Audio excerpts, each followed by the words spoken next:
Hello, आप देख रहे हैं सेल्फ ज्ञान और आज बात करेंगे कि MS8 जो MBA का कोड है उसमें सबसे इम्पोर्टेंट क्वेश्चन कौन कौन से हैं। और MBA की ई बुक है, इसमें हम जो मैंने बनाए हैं इसके क्वेश्चंस को हम देखेंगे। ये है MS08 की ई book, quantitative analysis for managerial application. ये सबसे हार्ड कोड माना जाता है MBA के अंदर।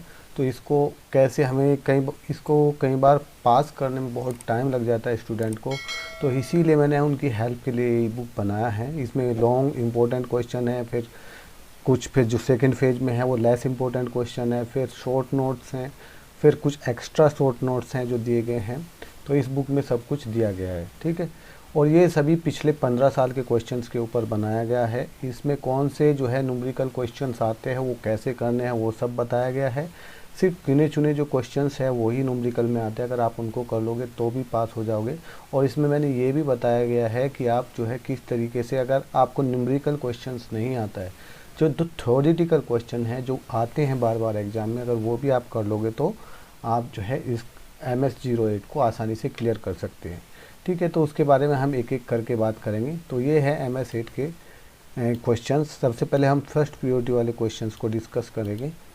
तो सबसे पहले हम क्या करेंगे, जो थ्योरेटिकल क्वेश्चंस हैं उनको डिस्कस करेंगे। आप जो है इस बुक को भी नीचे डिस्क्रिप्शन से डाउनलोड करके पढ़ सकते हैं। सिर्फ इसमें ओनली इम्पोर्टेंट क्वेश्चंस हैं जो पिछले एग्जाम में आए हुए हैं, इसीलिए इसको मैंने वेरी वेरी इंपॉर्टेंट क्वेश्चंस का नाम दिया है। और जो शॉर्ट नोट है जितने भी अभी तक आए हैं वो सब मैंने इसमें दिए हैं। उसको आपको कहीं भी अपने सिलेबस में ढूंढने की ज़रूरत नहीं है, आपको रेडीमेड यहाँ पे मिल जाएगा, ठीक है। तो हर क्वेश्चन इससे एग्ज़ाम में आया हुआ है। आप ये मत समझना कि ऐसे मैंने उठा के आपको बनाया है। इसको बनाने में काफ़ी मेहनत किया है। मैं चाहता हूँ कि आप फर्स्ट अटैम्प्ट में इसको पूरा क्लियर कर लें। तो सबसे पहला क्वेश्चन है कि आपको मैट्रिक्स के बारे में बताना है। कुछ स्पेशल मैट्रिक्स होते हैं उनके बारे में बताना है, उनका एग्जाम्पल देना है, ठीक है। तो एप्लीकेशन क्या है मैट्रिक्स के और उनके डिटर्मिनेंट्स के, ठीक है। ये पहला क्वेश्चन है आपका। और जो दूसरा क्वेश्चन है इसमें इम्पोर्टेंट फर्स्ट कैटेगरी के अंदर, वो है प्रोबेबिलिटी सैम्पलिंग। बहुत इंपॉर्टेंट क्वेश्चन है probability sampling and non probability sampling का। तो उसका 4 डिजाइंस और उसकी जो है प्रोबेबिलिटी सैम्पलिंग आपको बतानी है, इसीलिए इसको मैंने वेरी इंपॉर्टेंट क्वेश्चंस की श्रेणी में रखा है। तो ये है दूसरे नंबर का क्वेश्चंस। एक एक करके हम डिस्कस करते जाएंगे और इनको आपको पक्का करना है। तीसरा जो क्वेश्चन है इसके अंदर, जो थ्योरेटिकल टाइप में अगर आप ये क्वेश्चंस करते जाओगे तो आप अगर न्यूमेरिकल क्वेश्चंस भी कई बार छोड़ दोगे, एक आधा जो आपसे नहीं हो रहा है, तो आप आसानी से पूरे पक्का पास हो जाओगे, इसकी गारंटी मैं लेता हूँ। मैंने भी इस तरीके से ही किया था। तो स्क्यूनेस के बारे में आपको आना चाहिए कि स्क्यूनेस क्या है। तो ये आता है कई बार क्वेश्चन कि ये वाला, तो कार्ल फ्रिजन्स और बॉली एफिशिएंट ऑफ स्क्यूनेस का बारे में बताइए, कौन सा आप प्रीफर करोगे और क्यों प्रीफर करोगे। ये जो है रिलेटिव स्क्यूनेस के अंदर में आता है। इसको आप ये भी ऐसे तो आया नहीं, थोड़ा सा क्वेश्चन घुमा के आया। ये सिंपल क्वेश्चन अगर आप देखेंगे तो रिलेटिव स्क्यूनेस के बारे में है। तो लेकिन ऊपर जो है इस तरीके से आपको क्वेश्चन पूछ सकता है, किसी भी तरीके से क्वेश्चन पूछे आंसर वही है स्क्यूनेस के बारे में। तो हम चौथा क्वेश्चन इसमें बात करेंगे कि कौन सा सबसे ज़्यादा इंपॉर्टेंट है। चौथा क्वेश्चन जो है थ्योरेटिकल क्वेश्चंस के अंदर है approach of probability theory. Probability theory की क्या क्या अप्रोच हैं, सम बेसिक उसके एक्सियोम्स बताने हैं। ये जो है जो एक्सियोम्स है ये जो है डिजिटल कंटेंट के अंदर नहीं था, तो मैंने अपनी बुक जो मैंने पढ़ी हुई थी उसका एक फ़ोटो मैंने इसके साथ अटैच किया है। वो ढूंढने से कहीं भी क्वेश्चन नहीं मिल रहा था, इसलिए मैंने अपनी बुक से इसको ढूंढा। मैं नहीं चाहता कि आपको जो है ये क्वेश्चन ना मिले कहीं पे भी और फिर आप जो है परेशान हो। तो इसको मैंने ढूंढ के यहाँ पे स्क्रीन एक फ़ोटो मैंने इसका लगाया है अपनी बुक का, क्योंकि ये इंपॉर्टेंट है क्वेश्चन, इसलिए मैंने इसको लगाया है, ठीक है। तो एक्सियोम्स क्या है उसके 3 कैटेगरी जो है स्टैटिकल मेथड्स, और उसका क्लासिफाइड करना है कैटेगरीज को प्रोबेबिलिटी थ्योरी के। तो 5वां क्वेश्चन ये है, काफ़ी इंपॉर्टेंट है। स्टैटिकल मेथड, डिस्क्रिप्टिव, इंडक्टिव, ये सब इस तरीके से आ जाता है, तो आपको इसको करना है। छठा जो क्वेश्चन है इसके अंदर वो है model of decision making. Role of model of decision making क्या है, उसकी क्लासिफिकेशन, स्पेसिफिक बिहेवियर कैरेक्टरिस्टिक्स बतानी है उसकी बेसिक, ठीक है। तो ये बहुत इंपॉर्टेंट क्वेश्चन है, ये भी जो है थ्योरेटिकल क्वेश्चंस में आए हुए हैं। तो उसमें हम नेक्स्ट क्वेश्चन करेंगे, जो 7वां क्वेश्चन है ये है ची square distribution. Very important question, ये आता है कई बार, तो इसीलिए वेरी इंपॉर्टेंट क्वेश्चन है। ची स्क्वायर डिस्ट्रीब्यूशन क्या है, उसकी testing, goodness to fit, testing independence of categorize data, ठीक है। तो ये हमने एक्सप्लेन कर सकते हैं simple distribution of the variance के अंदर। तो ये है सिंपल डिस्ट्रीब्यूशन ऑफ वेरिएंस के अंदर में ऊपर वाला क्वेश्चन आता है ची स्क्वायर डिस्ट्रीब्यूशन, तो ये आप कर सकते हैं। तो इसमें क्या करना है आपको, जैसे कि ये थोड़ा हार्ड क्वेश्चन लग रहा है, आप इस तरीके से आप ये नहीं याद कर सकते जो मैथमेटिकल टाइप का है, तो आपको थोड़ा सा जनरल आइडिया आना चाहिए कि ची स्क्वायर डिस्ट्रीब्यूशंस क्या है और उसके बारे में आपको लिखना आना चाहिए, उसको छोड़ना नहीं है।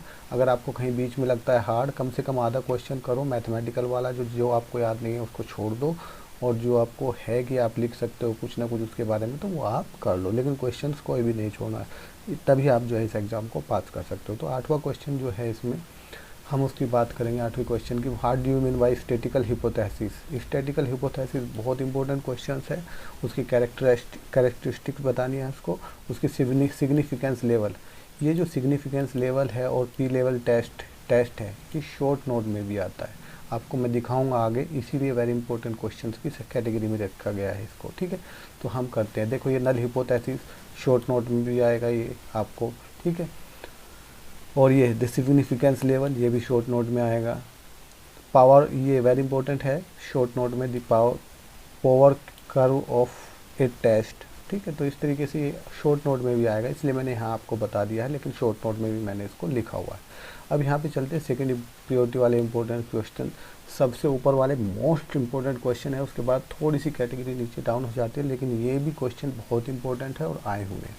तो इसमें जो 9वां क्वेश्चन है, what is the model class क्या होता है, मोड क्या होता है, उनके बारे में बताना है, ठीक है। ग्रुप डाटा कैसे उसको लिया जाता है, element of the equation of mode क्या होते हैं, ये सब चीज़ें आपको पता होना चाहिए। क्वेश्चन नंबर 10 के अंदर आएगा मीन बाय डेस्क्रिप्टिव स्टैटिक्स क्या होता है, डेस्क्रिप्टिव स्टैटिक्स क्या होता है, कहाँ पे इसको यूज किया जाता है, ठीक है, तो उसको आपको करना है। जो 11 नंबर को जो क्वेश्चन है वो है स्ट्रैटिफिकेशन, ठीक है। तो स्ट्रैटिफिकेशन क्या है उसके बारे में आप लिखना, सैंपल बेस्ड स्ट्रैटिफिकेशन क्या है, रिप्रेजेंटेशन ऑफ पॉपुलेशन या स्ट्रेटिफाइड सैम्पलिंग करके अगर आपको आ जाता है, ये भी शॉर्ट नोट में भी आएगा स्ट्रेटिफाइड सैम्पलिंग, तो ये आपको पता होना चाहिए, ठीक है।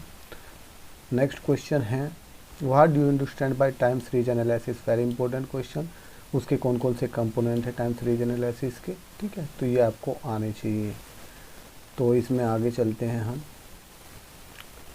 इसमें भी कुछ शॉर्ट नोट है, जो पहले क्वेश्चन है वो भी आपको पता होना चाहिए, आगे बता दूंगा मैं कौन कौन से है, जैसे ये मिक्स और ऑटो रिग्रेशन, एवरेज मॉडल क्या है, मूविंग एवरेज मॉडल क्या है, ये दोनों शॉर्ट नोट में आए हैं, और इसीलिए उनको मैंने अलग से भी, जितने भी शॉर्ट नोट अभी तक आए हैं वो मैंने नीचे इस बुक में दिए हैं।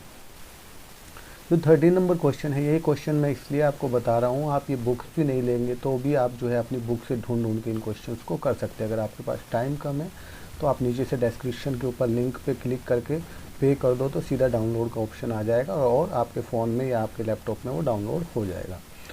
तो discuss the application of quantitative techniques, quantitative techniques क्या है, उसके फंक्शन क्या है मैनेजमेंट के अंदर, तो वो आप कर सकते हैं।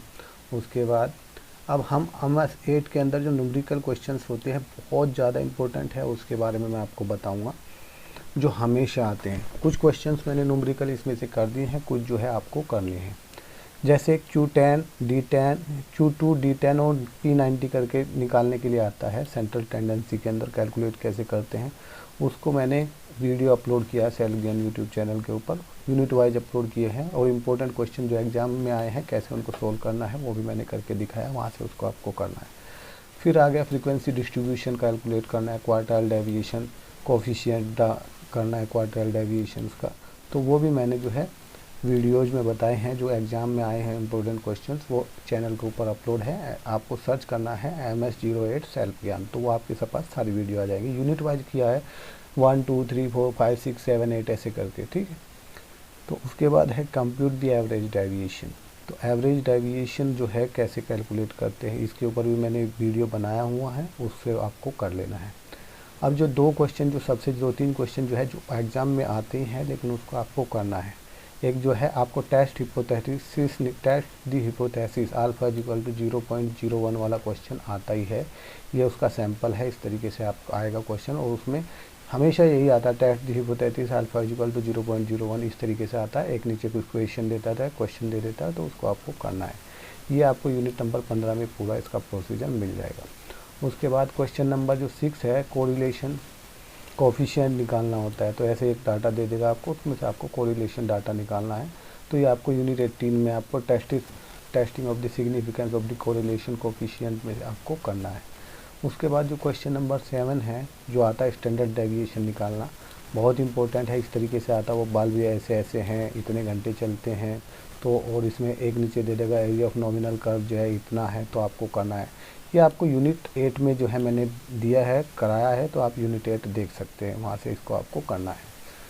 तो उसके बाद आए है फर्स्ट पीओटी शॉर्ट नोट के बारे में बात करेंगे। शॉर्ट नोट इसमें मैंने लगभग 25-26 जितने भी अभी तक शॉर्ट नोट आए हैं वो सब मैंने कराए हैं इसके अंदर, तो वो आपको कर सकते हैं। वीडियो काफ़ी बड़ा हो रहा है लेकिन फिर भी मैं आपको बताते जा रहा हूँ शॉर्ट नोट फर्स्ट पीओटी वाले जो आपको करने हैं। स्क्यूनेस वाला क्वेश्चन ये हमने लॉन्ग में भी डिस्कस कर लिया, फिर भी आया हुआ है। ये है exponential smoothing of demand forecasting, ये भी बहुत इंपॉर्टेंट क्वेश्चन है, लेकिन आप ढूंढने से नहीं मिलेगा तो यहीं से आप इसको कर लेना, ठीक है, क्योंकि ये क्वेश्चंस के हेडिंग के बीच से क्वेश्चन आया हुआ है ना, तो इसको आप कर सकते हैं। एक आता है ओगिव कम्यूटेटिव फ्रीक्वेंसी, आप जो एग्जाम में क्वेश्चन आया है वो आया है मोर देन ओगिव वाला, तो यहाँ मैंने दोनों दिया है, लेस देन ओगिव और मोर देन ओगिव, तो आप दोनों देख सकते हैं। उसके बाद ये आएगा पॉइजन प्रोसेस, या ये है पॉइजन डिस्ट्रीब्यूशन, तो ये आपको कर लेना है, ये भी आया हुआ है। उसके बाद क्वांटाइल वाला क्वेश्चन आया हुआ है, ये मैथमेटिकल में भी आता है और थ्योरेटिकल में भी आता है, तो मैंने यहाँ पे दिया हुआ है, इसको कर सकते हो आप। उसके बाद आ गया नॉन प्रोबेबिलिटी सैम्पलिंग मेथड, ये ऊपर भी क्वेश्चन लॉन्ग में भी आया था लेकिन मैंने यहाँ पे भी इसको करा दिया है। उसके बाद least square criterion, least square criterion क्या है उसके बारे में लिखना है, तो ये मैंने यहाँ पे दिया हुआ है। उसके बाद क्वार्टाइल डेविएशन क्या होता है उसके बारे में मैंने यहाँ पे दिया हुआ है, वो आप शॉर्ट नोट में आप लिख सकते हैं। अब हम बात करेंगे सेकंड प्योरिटी वाले मोस्ट इंपॉर्टेंट क्वेश्चंस के बाद। एक्सियम ऑफ प्रोबेबिलिटी, ये ऊपर हमने लॉन्ग क्वेश्चन में डिस्कस कर लिया, ये शॉर्ट में भी यहाँ पे आया हुआ है। सेंट्रल लिमिट थ्योरम, ये मैंने यहाँ पे आपको समझा दिया है। उसके बाद आइडेंटिटी मैट्रिक्स क्या होता है, यूनिट मैट्रिक्स, वो मैंने यहाँ पे बता दिया है। नल हिपोथेसिस क्या होता है, ये ऊपर लॉन्ग में भी आया था लेकिन मैंने यहाँ पे आपको दोबारा इसको मैंने दिखा दिया है, ठीक है। उसके बाद पावर कर्व ऑफ टेस्ट और फिर टेस्ट, वो मैंने ऊपर भी बताया था जो लॉन्ग क्वेश्चन में आया था, लेकिन मैंने यहाँ पे दोबारा इसको आपको दे दिया है। उसके बाद क्वेश्चन नंबर 14 है मूविंग एवरेज मॉडल्स के बारे में, या मिक्स्ड ऑटो रिग्रेशन एवरेज, ये ऊपर भी आया था लेकिन यहाँ पे मैंने देखो मैंने ऊपर बताया था कि मूविंग एवरेज मॉडल है और मिक्स वाला था, वो दोनों यहाँ पे आया है। Coefficient of variation question number 15 short note में यहाँ पे आपको देख सकते हैं क्या है coefficient of variation. Question number 16 stratified sampling, ये ऊपर भी हमने डिस्कस किया था, आया है करके, और यहाँ पे भी ये आया है। इसी तरीके से बहुत सारे क्वेश्चंस हैं शॉर्ट नोट में, सभी नीचे दिए गए हैं, आप इस बुक को डाउनलोड कर सकते हैं या अपनी बुक से भी इन क्वेश्चंस को करके जाएंगे ना, तो मैंने इस बुक को बनाने में बहुत मेहनत किया है, और आप ताकि पास हो सके आपको क्या है फोकस करना है जो एग्ज़ाम में आने वाले क्वेश्चंस होते हैं एज पर प्योरिटी, जैसे मैंने इस बुक में दिया है उसी प्योरिटी से आपको करना है। इस बुक का लिंक डिस्क्रिप्शन में नीचे वीडियो के दिया हुआ है, वहाँ से आप इसको डाउनलोड करके भी पढ़ सकते हैं, अदरवाइज़ आपको जो बुक मिली है उसमें ढूंढ के आप कर सकते हैं, लेकिन उसमें थोड़ा सा टाइम आपको ज़्यादा लगेगा। फिर भी मेरी तरफ से best of luck, thank you.